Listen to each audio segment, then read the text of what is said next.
And once again, welcome back to another edition of Speed Reigns Supreme. As always, I'm Alex Gray, along here with Michael Klein, and joining us today is a guy known as the one and only Pizza Guy, ARCA Series driver. We got Mr. Brayton Laster joining us here today. Brayton, thank you so much for joining us. Yeah, no, thank you for having me on. Always pretty cool when I can come on and kind of tell about my life and tell about my career. And it's definitely a more unique one on the racing ladder. So thank you guys for having me here. Yeah, you're welcome.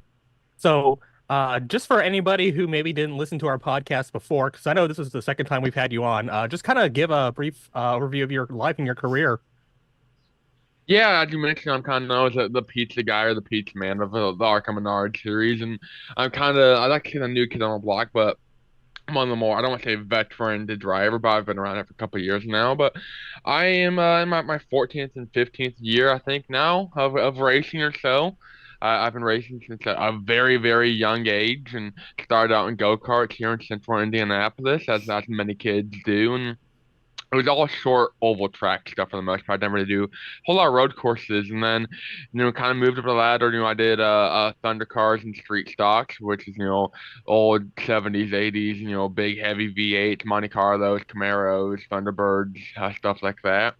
I moved up to that when I was 12 years old, racing against people about five times my age, and just some short track racing experience, and moved up to late models, dirt late models, and outlaw figure eight late models over here around Indy, and we traveled to Kentucky, Tennessee, Illinois, Ohio, and we traveled all around the Midwest, and we even pretty exclusive to running dirt late models up until the past couple of years, where we got an asphalt late model, and we've been running that a couple times. But then in 2022, I got the opportunity to run in the ARCA Daytona test there in January, and ever since then, never really looked back. He's been part-time in the ARCA Menard series for a couple different teams, for a couple different opportunities here and there, and always looking forward to the next opportunity. Absolutely. And, obviously you've gotten a lot of those because you've run for about four different teams now. If I remember correctly, you started out with Mullins, went on the Fast Track, and since then you've run for Fast Track, Rise, and Wayne Peterson. And so what's it like just running for all these different teams in the ARCA Menard series?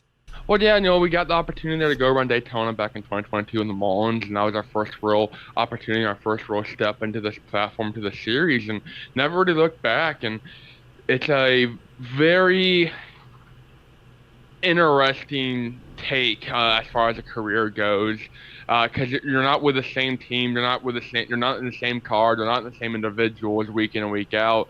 So it definitely makes it more difficult on yourself as a driver, and especially running different kinds of tracks and different cars at each track. And I might run short tracks with Wayne Peterson Rise, and dirt tracks with the Rise guys, and intermediates with a couple other guys, and teams and super shooters with one team. So the thing about that is it's hard to set up a car for doing intermediate when you don't really know what this team is capable of setup wise. Some teams obviously are able to bring more to the table as far as getting a car set up. They have better equipment overall, and other teams, they're just not used to what you want as a driver to deal with. 15 different drivers throughout the course of a 25 race season between ARCA and ARCA East. So I mean, you gotta do it at this point in NASCAR and in modern racing. You're a smaller tier driver like myself, or you're not able to go get funding for every single race. And sometimes, I mean, I would love to run the same team every race, week in and week out, but it's a matter of sometimes it's last second deals. We have some approaches. Hey, I got a couple $1,000. Can we go racing? I'm like, no, but we can get pretty close. I'll see if I can get the rest. And so we'll go and do that, and I'll go to a team that I want to run with. I know we can in that price range, and they're already sold or so for that race. The seat's already taken. So we don't have that option on our table, so we have to kind of shop around a little bit. But hopefully next year we get a little bit more stability as far as team bouncing around. And I don't hate it.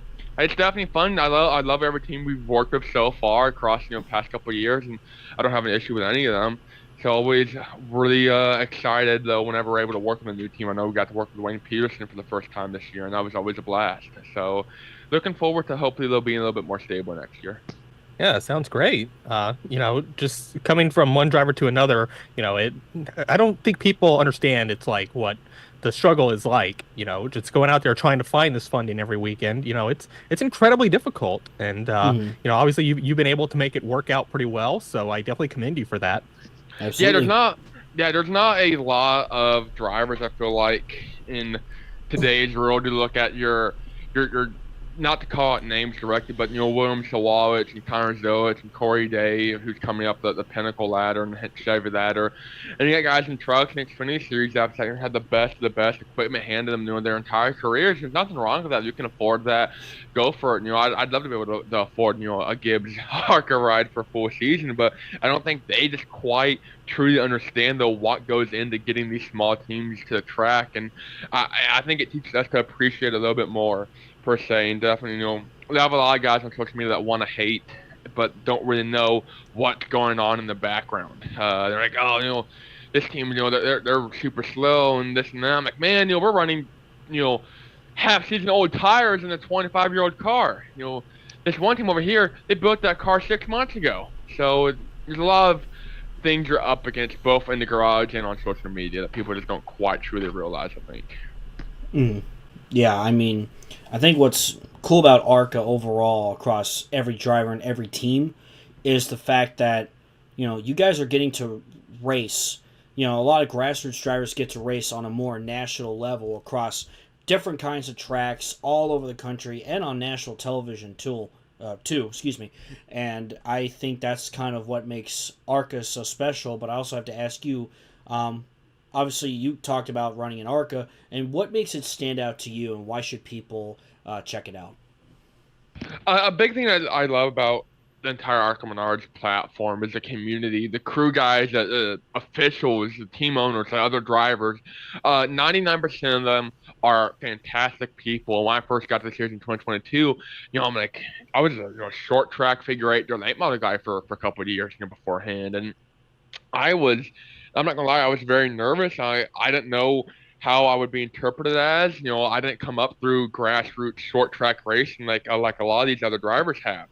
Most of these drivers they get to the ARCA level, and a lot of the drivers they're racing against, they've ran against already for the past 3 or 4 years at some point in the north or the southeast, running legends or modifieds or late models or bandoleros or something. So I was really the new kid on the block, and I didn't know who anybody was, and the community, especially a lot of the team owners, a lot of the crew guys and the officials took me in with very, very open arms, and they didn't look down at me even though I came from a different background. They knew I was a racer at heart, just the same they are, and I think that's one reason why I love the ARCA platform. And you think NASCAR and you think it's so out of touch of reality, but deep down there's a lot of good in the series that people don't quite realize is there. Yeah, absolutely. I mean, I've been working in the series since 2017, and 99% of the interactions I've had have been overwhelmingly positive with people. So that's definitely been a very good series. There's a couple bad apples out there, and they come and Yeah, go, and but they're gonna have that there in any aspect of life. Nothing's ever gonna be perfect, and I think yeah, ARCA does a really good job though of staying in touch with reality a lot more so than people give them credit for. yeah. Yeah, absolutely. As somebody, I've been around the ARCA garage area on a few occasions, and I just love how everything's down to earth. Everybody's working hard, and everyone's just got their own personal story that they are creating themselves. And I've just grown a massive appreciation for that series over the years. And also, obviously, you coming from Indiana, and I like to ask about, what drivers basically, what is the racing background like from where they're from? And obviously, Hmm.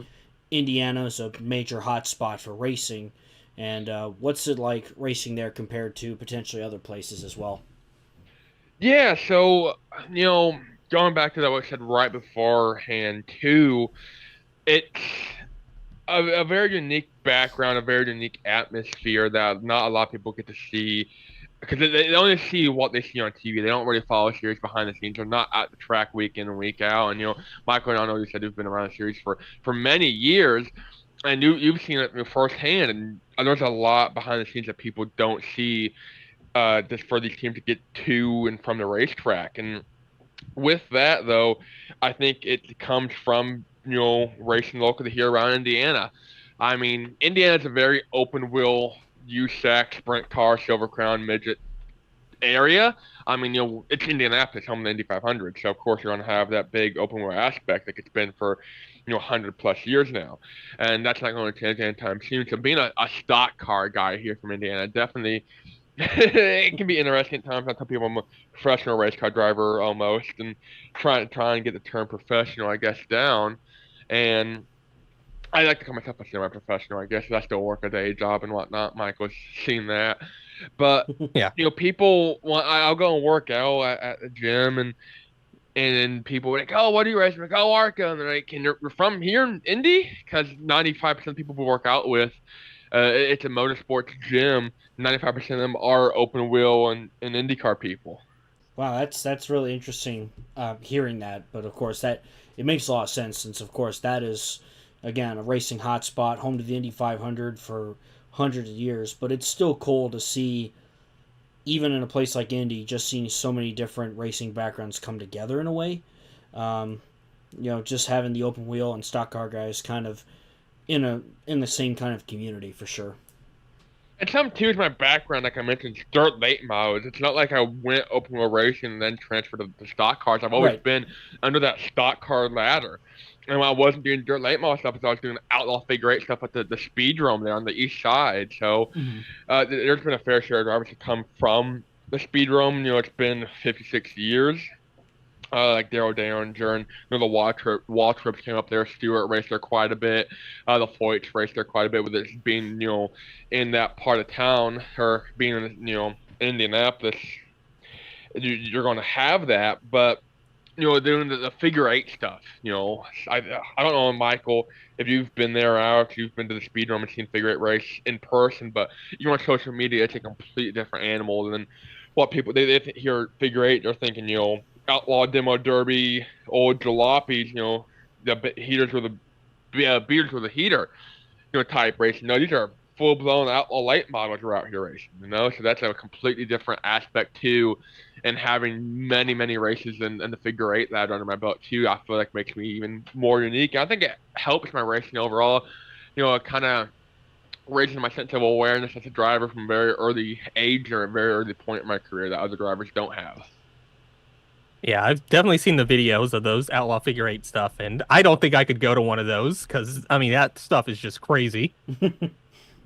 I know actually right now they just took the green flag as of we're recording this for the outlaw or world championship outlaw figure eight 3 hour endurance race here in Indianapolis. So Oh my a 3 hour God. long figure eight race, and I had a driver have a pretty bad crash and then qualifying. So I mean, even when you're not on track with our cars, it can be pretty dangerous, which has all races going to be. But figure eight's a Yeah. very its own sense of, I don't want to call it stupidity, but a lot of drivers and a lot of people call it stupid. But when you sit down and you watch it, it's just pure racing. Mm-hmm. Oh, you can't be that dumb to do that stuff. You've got to be smart to, just calculate everything. It's got to be the most calculative motorsport there is because it's like if you get it wrong, you're getting T-boned. Oh yeah. Oh yeah, but like other short track racing, you make a move, a bad block, you might rack out, you might spin out, you might hit the wall, but you're not playing Frogger with other cars. You're Yeah. Yeah. you're a mistake in figure eight racing is a lot more cost worthy than it is, and it's almost like super speedway racing in NASCAR. One mistake and you are taking a one way trip to the hospital.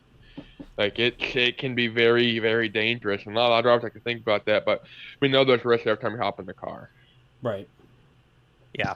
Yeah. And I do commend you for, just having the guts to go out and do that because that is Same. something I simply could not do. Because I think when I drove the late model, I think your dad brought up, maybe doing a figure eight race. I said, nope. Nope. Like, absolutely not. Yeah, no, it's very. If you don't grow up around it, it's a very alien form of racing. So it's hard to get used to sitting there and just watching it. Yeah, like I said, I've never seen a figure eight race, but I know it takes a special breed to perform in those kinds of races. I know when I lived in Louisville as a kid, I lived across the river from Sportsdrome in Clarksville, but I never got to see any racing there, weirdly enough. Yeah, I never ran anywhere outside of the speed room except I ran Sportsdrome a couple times there in Jeffersonville.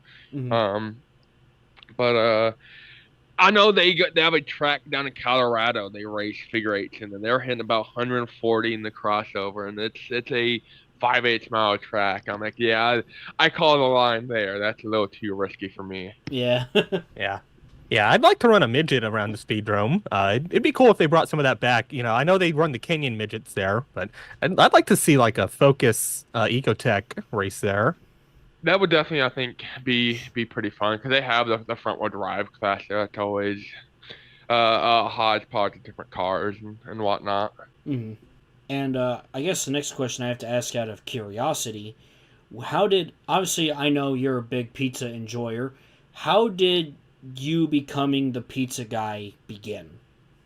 So that really started just because I had I don't want to call it an obsession, but a borderline obsession with pizza. I just really, really like pepperoni pizza. And with that, I slowly, kind of like, oh, it's a pizza kid. And back in middle school, people would call me, the pizza kid. I had pepperoni shoes, I had a pepperoni backpack. And then it kind of transferred over to the race, and I got the helmet. And it just never really died off from there. It always became my personality. So I've never really looked back from it. It's a very cool brand identity to have, and something I'm very passionate about. So I'm going to take it and roll with it and make the most of it. Yeah, I think it's a great brand identity to have, and obviously, we met when we ran into you at IRP. Obviously, you guys had those really cool looking crew shirts on. I got one myself. I actually may show a picture in the video later. And I really enjoy those. And I just think it's a really cool brand to have, and it makes you stand out in a way. It's one of the more unique brands out there too in racing. I mean, I could be the pickle guy or the chicken guy, but I'm the pizza guy. That's right. Yeah, and I guess on that topic, I have to ask, obviously we're not sponsored by anybody, but what are some of your favorite pizza places? I'm a big fan of Casey's. I love Papa John's. I love Domino's. There's a couple local chains around here. New York Slice, Mozzie's, Pizza King here in Indiana. We got Dudley G's over in Damascus, Ohio. I just like all pizza from anywhere, really. It's hard to make a bad pizza. That's true. Yeah, and I do need to bring this up because I had this last night. If you ever race at Florence Speedway again, or if you're ever back here in Northern Kentucky, you've got to try Poseidon Pizza. I had it last night for the first time, and it was like the best pizza I've ever had. So I definitely have to remember that. Yeah, they actually have a pizza called the Joe Burrow pizza. Yeah, it's basically I think it's pepperoni, sausage, bacon, and it's drizzled in ranch. And the ranch I was a little questionable on, but I tried it and it was actually so good. Huh. I'll have to definitely remember that. Ranch on pizza is definitely an odd thing for me. I've been to the hesitant to try it. I don't know if I ever will, but I'll definitely remember it. As I'm getting a boo from the background. Yeah, I don't know if I've ever had Poseidon, but obviously, like you can't make a bad pizza. I agree. I do like Marco's, and of course Cincinnati's home to La Rosa's too. I don't remember the place I went to, but when I went to New York many years ago when I was a freshman in high school, I did have a couple slices of New York pizza there. They were amazing. And those slices are massive. Oh, I love a good New York style pizza. It's hard to beat it. Oh yeah. Yeah, I would be the guy who says I'm going to have an authentic New York slice in New York and go to Sbarro. Oh man, I like how it's a racing podcast and we dive into pizza, but I totally don't mind it because I love pizza. We all love pizza. Yeah. I mean, who doesn't love pizza? That's the real question here. Exactly. I don't know a single person.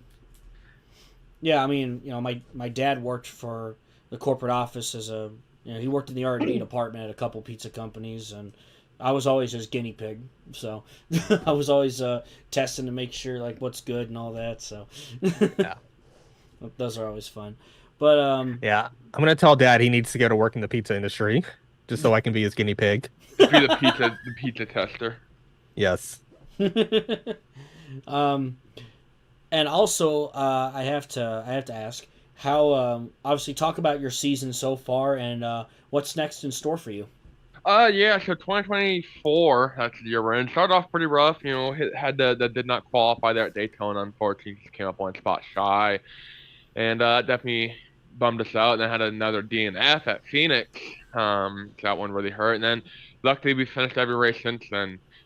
Finished Kansas was I think 21st or 22nd. We got 13th or a 19th I think at IRP with Wayne on first race for them, and then turned it right back around, got ninth, and they're top 10 at Salem. So that team's best fin or ties their best finish in 40 years. So they definitely were happy with that one.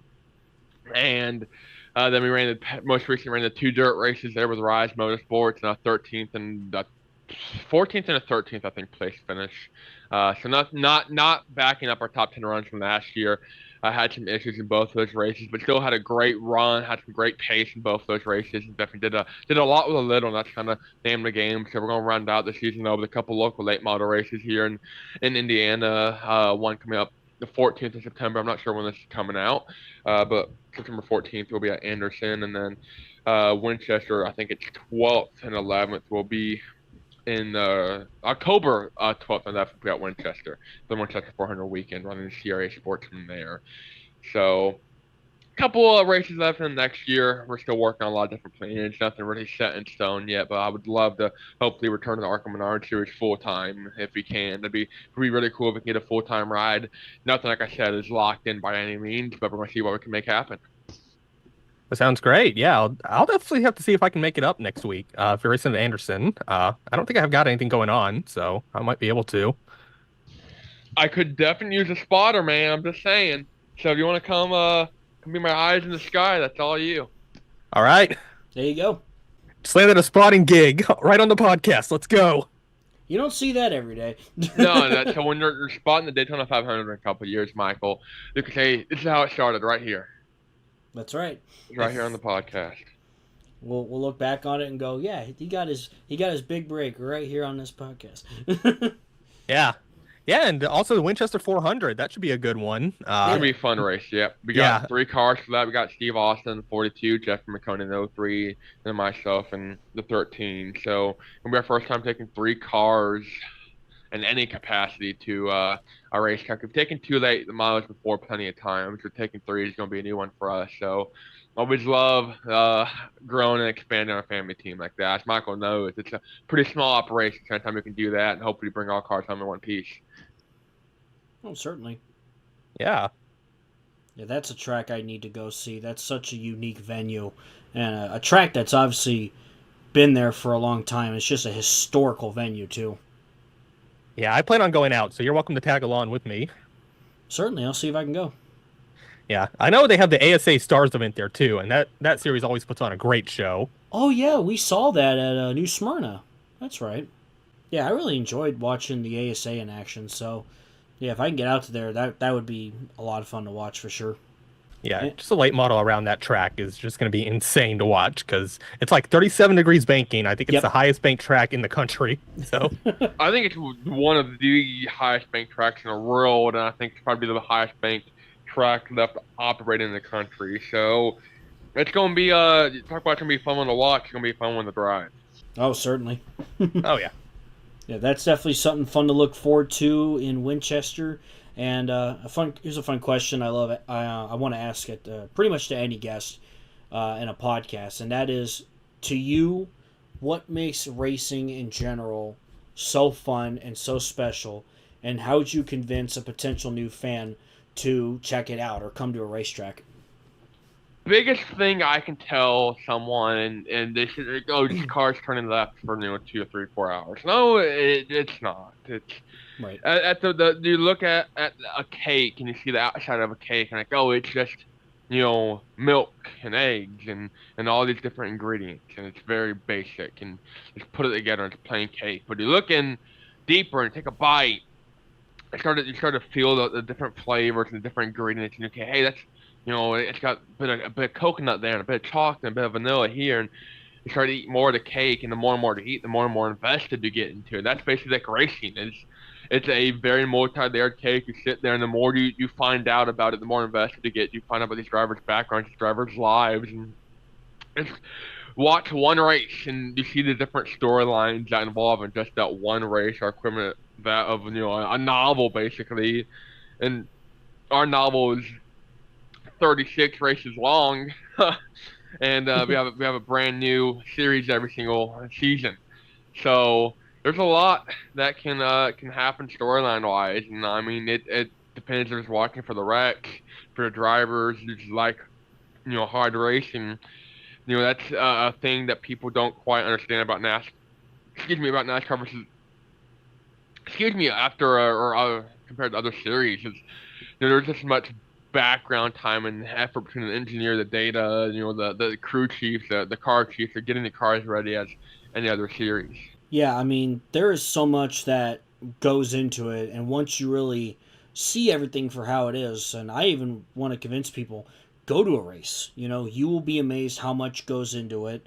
And like you said, yeah, every driver has their own story. There's so many drivers, so many people from different walks of life, from all kinds of different places, whether it's, growing up in the grassroots of the Southeast, or potentially you have a Shane Van Gisbergen who had a lot of success over in Australia, New Zealand. Now he's coming over here to try NASCAR. Yep. And everything else in between. And I think that's what just makes it so amazing. It's just a huge community of different kinds of people.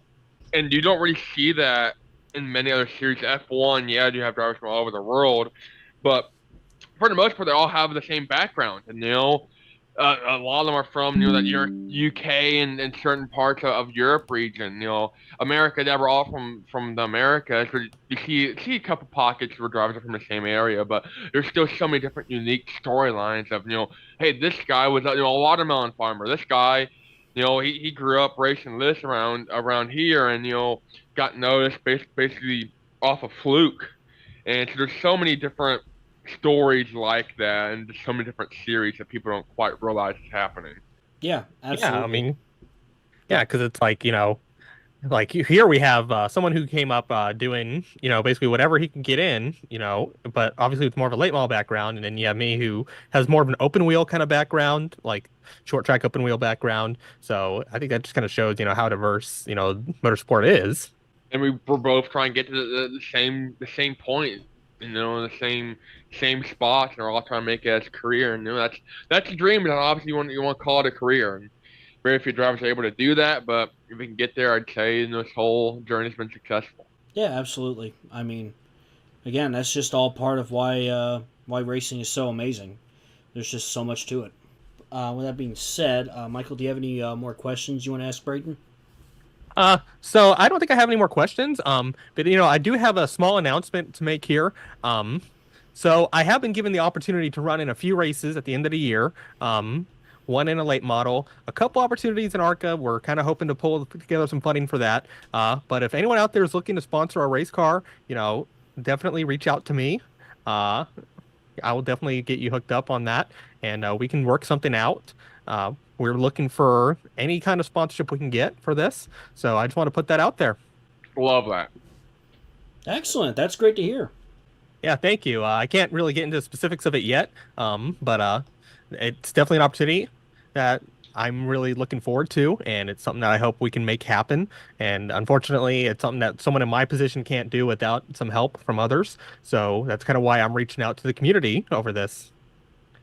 And that's what you gotta do. The community's your biggest asset, because you can be the world's most popular driver, but you can be one of the world's best drivers, but if you don't have the community support, you're gonna get a lot of hate, a lot of flack, and it might not cost you a ride, but it might cost you some finishes from here and there, and some flack versus on social media that you wouldn't get otherwise. And let me tell you, that goes a long way when you're a team owner and you're getting angry messages from other drivers and other crew guys and fans all week long. Yeah, absolutely. It's all in how you present yourself in this sport. That's kind of the point it is. Yep. But also, just one last question. Is there anyone in particular you want to thank or give a shout out to? I just want to thank you guys for having me on here. It's always fun getting, like I said at the start, being able to come on and tell a bit about my story, and that's exactly what we did, and had some fun doing it. So thank you guys for having me on, and I appreciate you guys, and appreciate everyone at home, and everyone in the community, and all the fans of the track that made it out this year to watch the race. I've watched the race on TV. Without you guys, without them, racing wouldn't be what it is, and it's what I love. Yeah, absolutely. To all the fans out there, thank you so much, because we could not do this without you. Absolutely. Yeah, and obviously love what you're doing. Keep up the great work. And, just wishing the best of luck to you, and can't wait to see what's next for you, man. Thank you, guys. I appreciate it. Yeah, absolutely. That'll do it for this edition of Speed Reigns Supreme. Thank you guys so much, as always. If you like what you saw, feel free to subscribe and stay tuned for future episodes. With that being said, from Brayton Laster, Michael Klein, and myself, Alex Gray, signing off, and we'll see you next time.